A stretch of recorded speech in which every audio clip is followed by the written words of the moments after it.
So Sandris is one of our advisor at Iconiq Lab.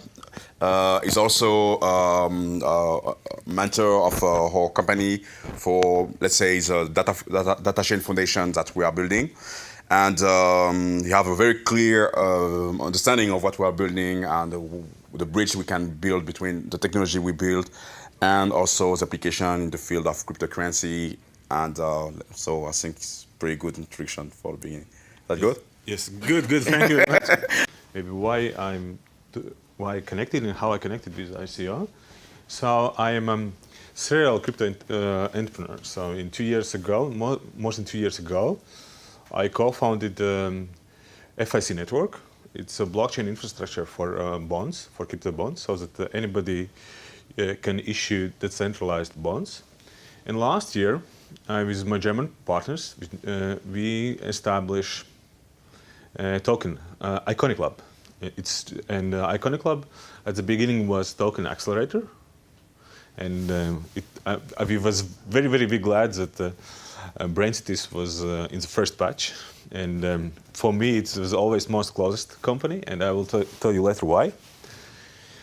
Then Iconiq Lab now it's not only a token accelerator, but it's developing as well index fund, crypto index fund, so which we will offer to European wealthy individuals at the beginning of next year. And as well, we are provide tokenization consultancy for much more established businesses. And now I'm helping one more company. I helping Coin Index Agency, which are building a protocol for issuing and settling decentralized derivatives, for decentralized futures, ETFs, options, and etc. And I was involved very heavily with ICOs. I helped Iconiq Lab as strategic director. I was one of the part who lead roadshows, and I helped some 6-7 other ICOs as ICO advisor. For example, LUT Token or Ubex IE. And last year, I remember when everything for me starts. It starts something at the beginning of 2017, and it was very huge hype start appearing in Berlin. So that there was, I remember the first conferences when there was some ordinary blockchain conference, some meetup, and then there was somebody yell, I don't know, new price of Ethereum or of new token launch, and everybody switched off. And then I see how field is start developing. So that, for example, in the May I was offered to be advisor for LUT Token, and in August I got some kind of 10 to 15 ICO advisor proposals in a week. And then in September more and more, and then we started decreasing, and I will say you what's my experience, why it's happening, what's good, and okay, what's bad, and what could be future. But from my understanding, basically what was all about ICOs, it was about pre-selling software utility. So what we did, you issued some kind of token, which you give some kind of discounts or some rights to use some software later on. And for that money, what you do, you collect the money, and you promise to build software and market it, and then when somebody needs it, then you can sell from different price. But it's one thing, but the most important thing, it was like technically what happened, but most important thing what happened, it's the democratization of early stage fundraising. So it was before that. Okay, what happened? What happens that like biggest new emerging technologies was mostly financed in some very geographic specific areas like Silicon Valley, some law, etc. And mostly on very early stage, it was controlled by or located into specific business angels and investors. And this was the first time when everybody in the world can participate into financing blockchain projects. And if you see what happened in year 2017, then almost 72% of all blockchain projects was founded was funded by ICO. This is one promise, and I think this was a good thing. Second, and I think what's the most interesting thing was for investors, that is you are not unlocking value. So it was the idea that it's some kind of, basically, if I buying some token, I invest initially, but after that I can, if I don't like it or I need some other things for financing, I easily can sell my investment, which was very hard to do from my experience as well.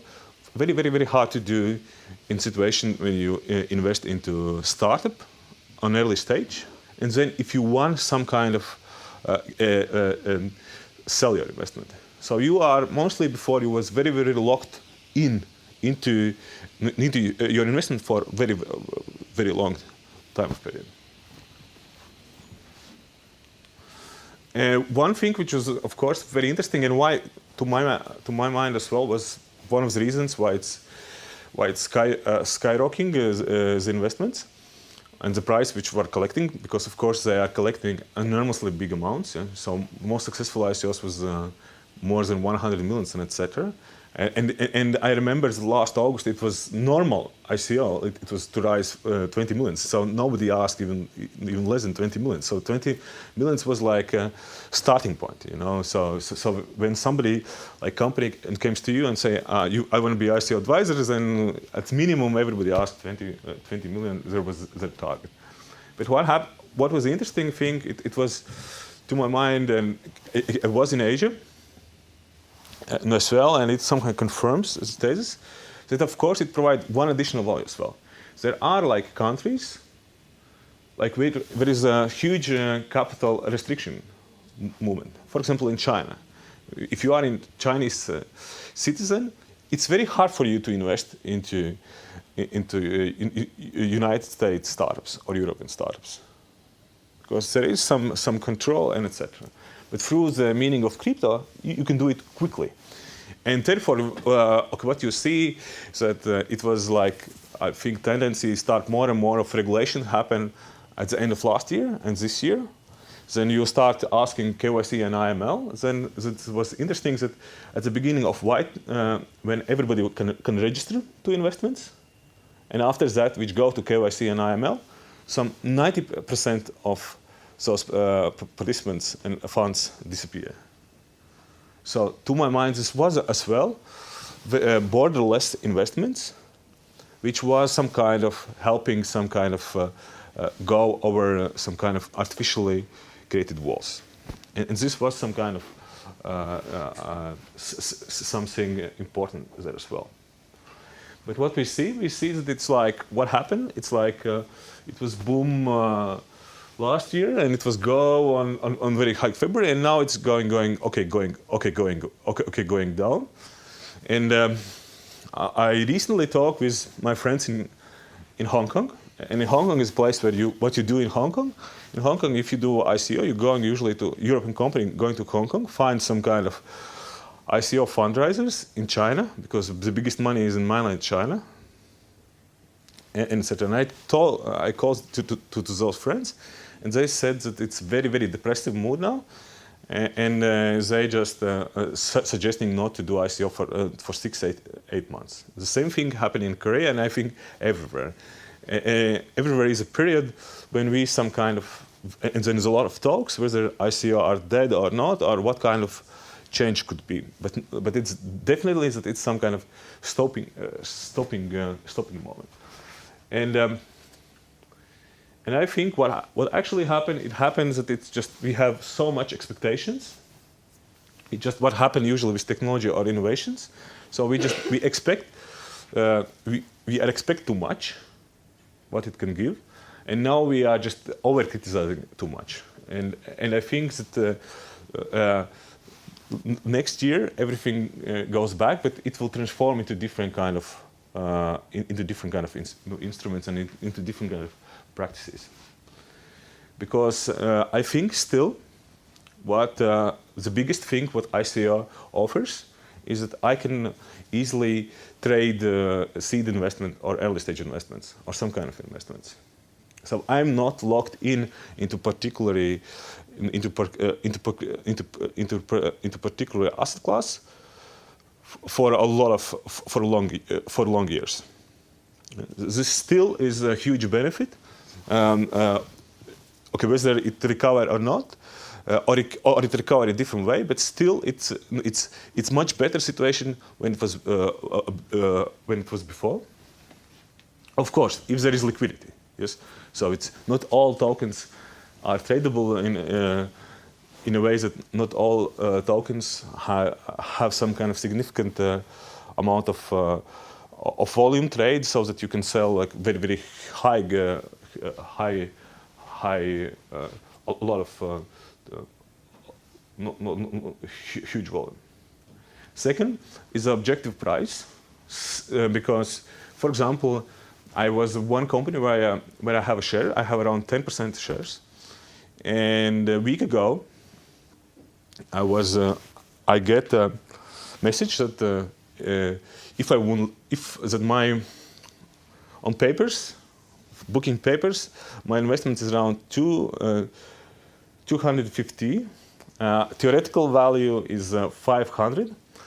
You see, but if there is somebody who can buy my investment, my shares around 10,000 euros. So it's very, it's 2.5, 10, and 500. So it's a very huge and unclear price. Yes.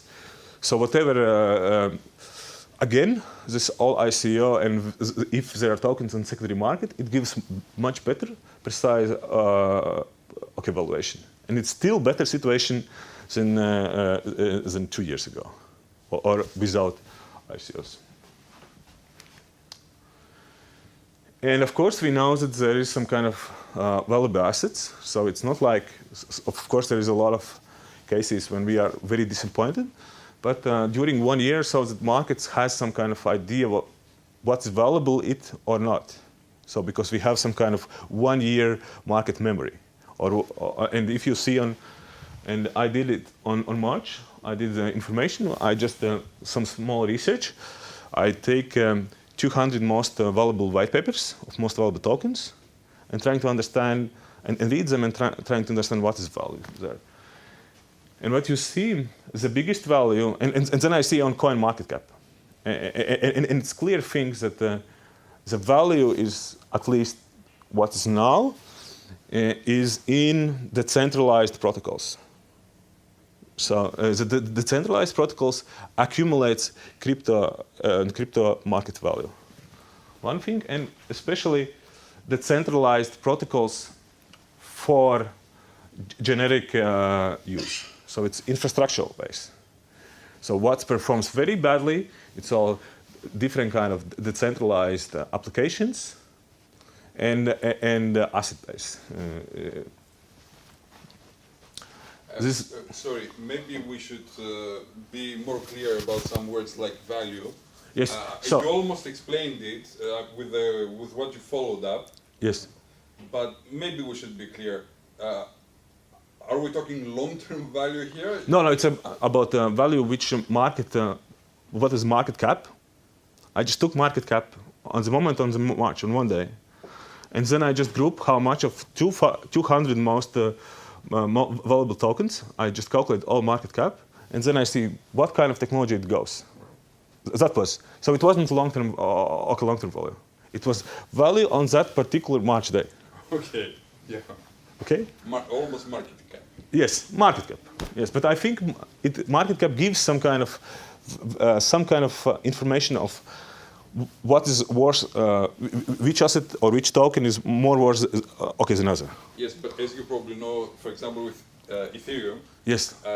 If there is going to be a life after ICO, is there life for Ethereum after ICO? Yes, it's true. It's true. Yes, it's true. Yes, it's true. Because there's a lot of, let's say, uncertainties regarding crypto assets in general. It's true.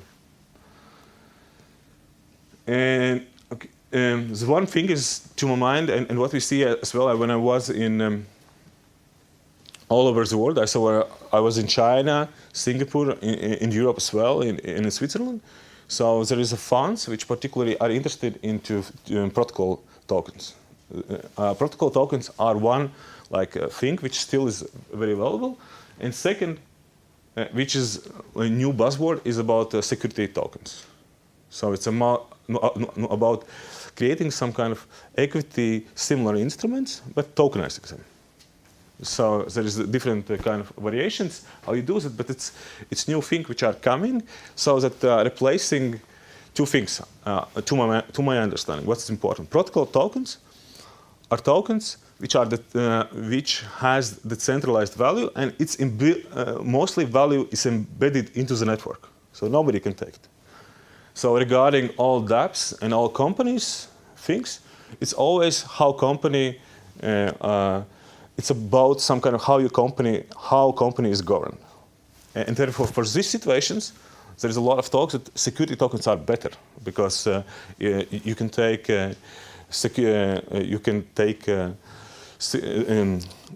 existing governance models, which protects investor and etc., and just tokenizing, allowing them smaller investments to make trade. But of course, what's the biggest one of the biggest problems for startups and for ours as well, that it's economy of scale. So it makes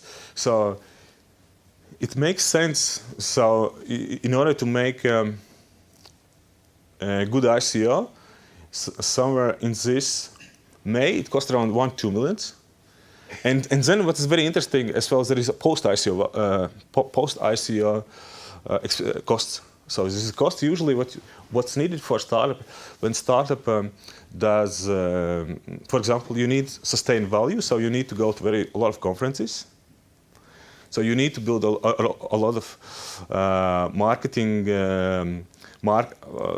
regarding your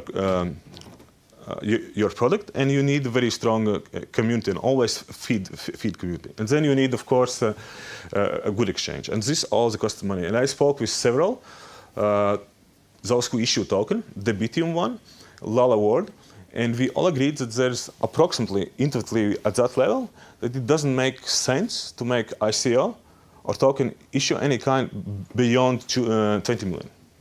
Because otherwise, it's you spend too much, you gain too much, you gain too less value for spending much more resources. One thing, and of course, it's ambiguity in legal protections. There is a lot of scams, and it's not very clear who is protecting or not. And of course, one thing is volatility.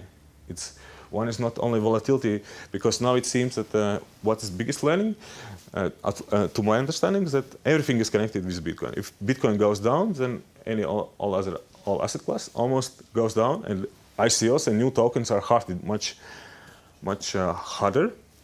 One thing, and second, of course, is very volatility regarding different kind of culture patterns. For example, when I was in Asia, in Korea, Korea is one of the biggest market for ICOs and all tokens.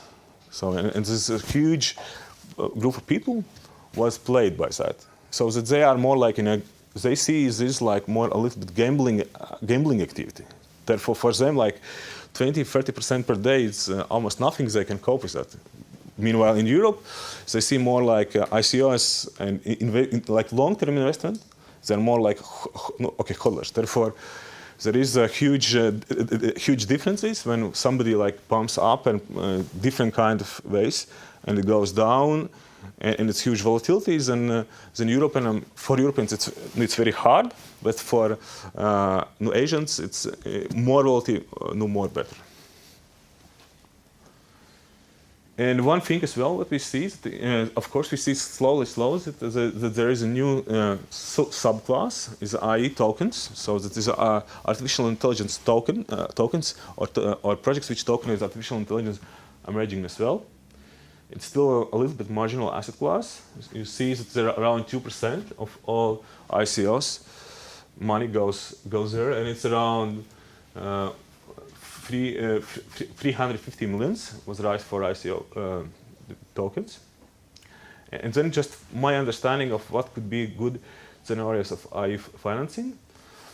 I think no doubt that there is two, from my understanding, there's two axes. One is that you tokenized financing, that's more like you locked off so that you, but less at that moment protection and all type of non-tokenizing when you non-tokenize things and when it's not, you do not put them on different exchanges and it's not so easily tradable and exchangeable. And then there is protocols or skills.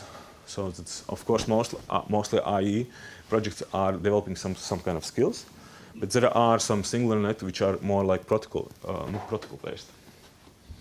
And I think to what I learned that so far that it's if you more like all type of project and all type thing still, if you do the skills or some kind of particular one intelligence, like for example, IE for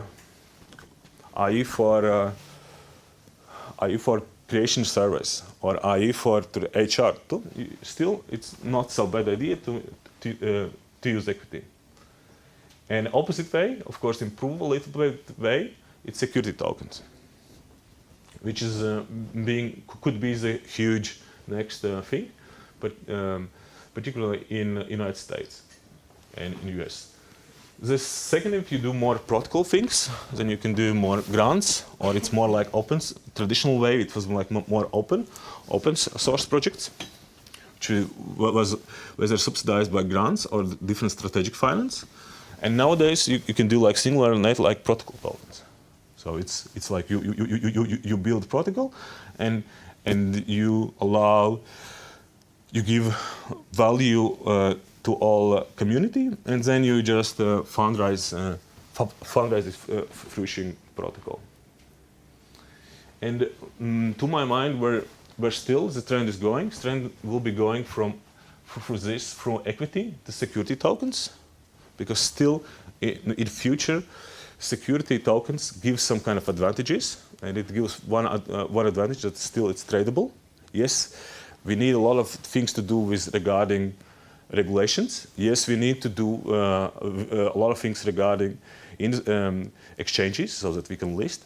But still, it's improvement rather than situation when I as investor invest into startup equity and I don't have ability to trade. And here again, I think it's second. I think for protocol types, again, from open source projects, which are usually giving traditional money for grants or some strategic alliances where somebody else gives some kind of earns on some. Nowadays, it will turn into protocol tokens because it's more far away how you can build your project and how you can distribute and how you can distribute value. How you can distribute value and how you can collect and fundraise for this value distribution.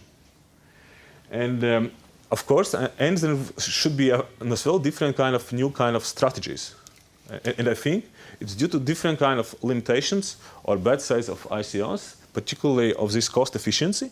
I think what we will see emergence of different kind of combinations. For example, at the beginning and I know that one of company which I advise do the same thing. It's a monetizer. So what they do, they are building a blockchain engine for game developers. They are Techstar, Techstar and 500 graduates, and they fundraise some significant value money to develop their product, and to after that to issue a security token. So why it's needed? Because it's very hard and it's not very efficient to fundraise with security type tokens. Let's say 1, 2, 3, 5 millions. Because the burden which it gives to do this fundraising, and after that keeps the value, communicating, making investor relationship is still very high. And in this case, what you can do, you can start with equity round, and then turn security to security token launch. And then what you can do, you can exchange on one stage, promising to investors to give change equity to security tokens. It's one thing. Here, I think the same thing. It could be, because again, it still needs some money. So it could be starting with some kind of grants and strategic finance and partnership, and then you can issue a protocol token. And there are some kind of startups which are trying to do both protocol on security tokens, but it's very, very hard for them because it's a lot of. So you need to do a lot of money, and you need to do a lot of marketing and fundraising immediately. And these projects, from my experience, wasn't so experienced. And of course, what happens as well, and especially last year, what happened that you start with equity and then you go with utility or protocol tokens. So, and actually, Iconiq Lab did the same thing. So for Iconiq Lab, we need the money to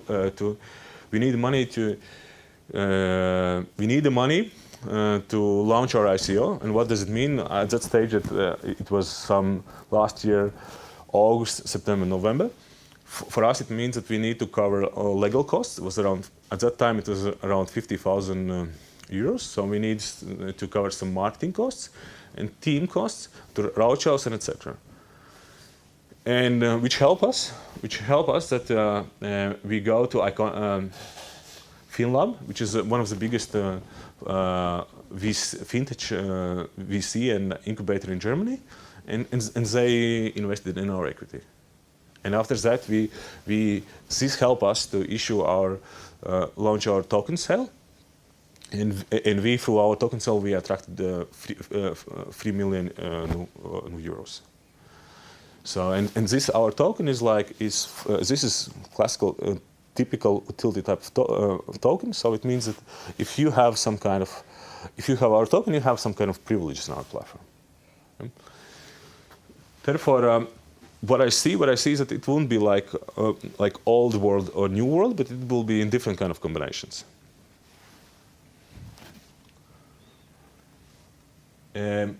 One thing, but still, it's always about we have not only about in general categories, but about where you invest. And I saw that at Iconiq Lab we have a lot of rigid due diligence procedures, but at the end of the day, from my own life, what I understand is that it's mostly about leader and how good leader is, and how, because it's not only it's not about ideas, but it's about it's true. It's about ideas. It's about team. It's about financing. But mostly, the most important thing is somebody who leads that. And to my what I always and I support always projects where is good creative leadership is. And what does it mean? I'm some 7 years ago I was lecturer in 3 leading universities in Latvia, and I was lecturing innovation and creativity. And I found out one American, very famous American psychology theory, which called creative investing theory. And what creative people do, they buy ideas low and sell it high. So it means that they find some ideas which are not so popular and transforming into them more popular.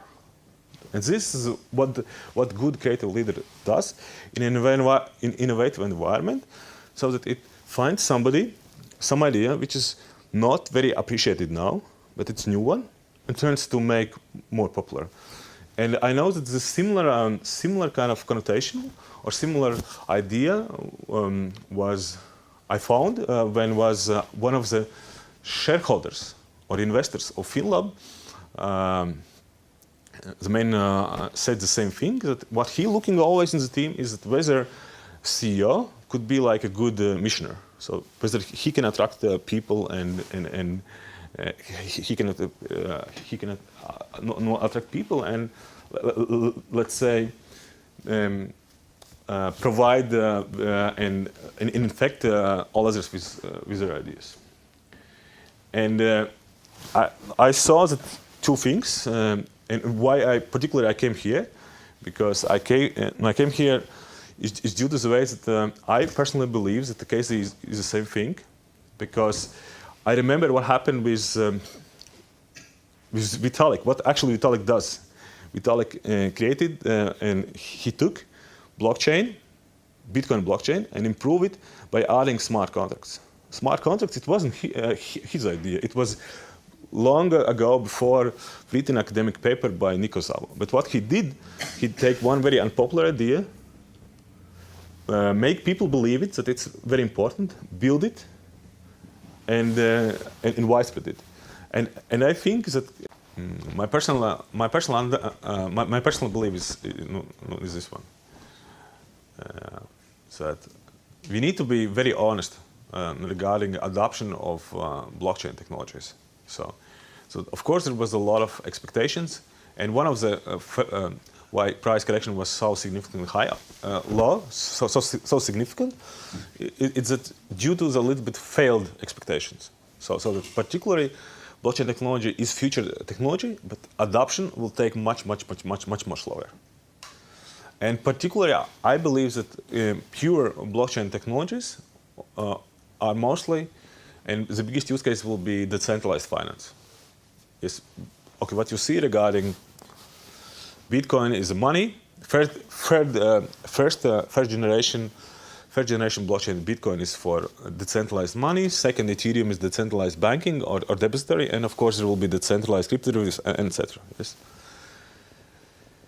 But if you see all other use cases, is that adoptions are not so slow, are so slow because it's due to the way it's network technology, and it's very hard to adopt. But if we're talking about IE, so that whatever I'm speaking, everybody believes that IE will be adopted much faster, and it will be much more significant change. The question is only what kind of tokens needs to be designed. Whether it needs to be designed like utility tokens, protocol tokens, or security tokens. Because what I believe that everybody in the world should have ability to invest in good AI projects. And I think this is the future, because I think ICOs and tokenization is not about blockchain, but it's about opportunities to everybody invest into emerging technologies in a new way. Okay, in a way which gives everybody access to investment, and in a way that everybody in the world, after that, can sell it, and that you have everybody can get some kind of advantage on this technology adoption in society. And therefore, if you ask me, I see the future on IE tokens. But I think we still need a lot of good projects and good use cases. And for most of, I think, all the skill type of tokens, they should issue security type of tokens, not utility. Because that's my belief. That for them, it's maybe more closer, different kind of token types. Token types which only now emerging. Yeah, so maybe you're right about Vitalik being a kind of a brilliant marketer, because he called the thing the world computer. It's the world's computer. Yes. Theory. It's such a computer that to calculate 1 + 1, it consumes like 1 million watts of electricity. Yes. It's such a computer, so it's almost useless. Yes. But as a kind of banking, I don't know, depository, whatever, it's okay. But as a calculator, it's Yes, yes, and I believe with you. Yes, and I agree with you, because that's the most important. Whatever we like or not, the most important use case for Ethereum is token launch, and it's ICO, and it's actually Ethereum is decentralized depository of investments. Mostly use cases there, and the problem with Ethereum price down is due to the way that tokens ICOs are decreasing. But again, when it will happen, and there's some people about moving up, still it will recover. That's my belief, because okay, and it's not I'm not very objective because I have the Ethereum tokens. You're invested in Ethereum? Yes. I don't want to monopolize the discussion. I do know some stuff about it. Question. You said that the company that you had, Iconiq Lab, somewhere around 3 million ICO, somewhere around September, right? No, we launched in April our ICO. And you raised it on... Starting from April, yes. Okay, and you said you raised 3 million. Yes. And yes, and we are still continuing our token sale. Okay, it's a long one. Yes, it's longer. Because, you know, we were a bit heated because it was like February and then start going down, and April start everything is market is frozen. So how much are you going to raise in the end? As I said, we raised 3 million. Yeah. Okay, is the hard cap 3 million? No. It's we still are fundraising, and we will now do it with GBX. So we will launch our token on GBX, and then we will, through GBS token launch, we will try to sell some significant part of tokens as well. Okay. So because you said initially the minimum price for any ICOs right now with the cost of promoting an ICO is around 20 million. Yes. So 3 million is... Yes, this is one. Yes, it's true. Yes, it's true. Yes, but yes, it's true. Yes, but I was not so. Let's say honestly, I was not, and our team was not so knowledgeable on when we start doing it on August, on last August. And honestly, I know that a lot of teams there are problems with that, because it's like IPO. It's after that it costs some money to maintain things, and community demands from you a lot of news, and it demands a lot of marketing, particularly regarding this issue, and it gives you extra cost. Thank you, Sandris.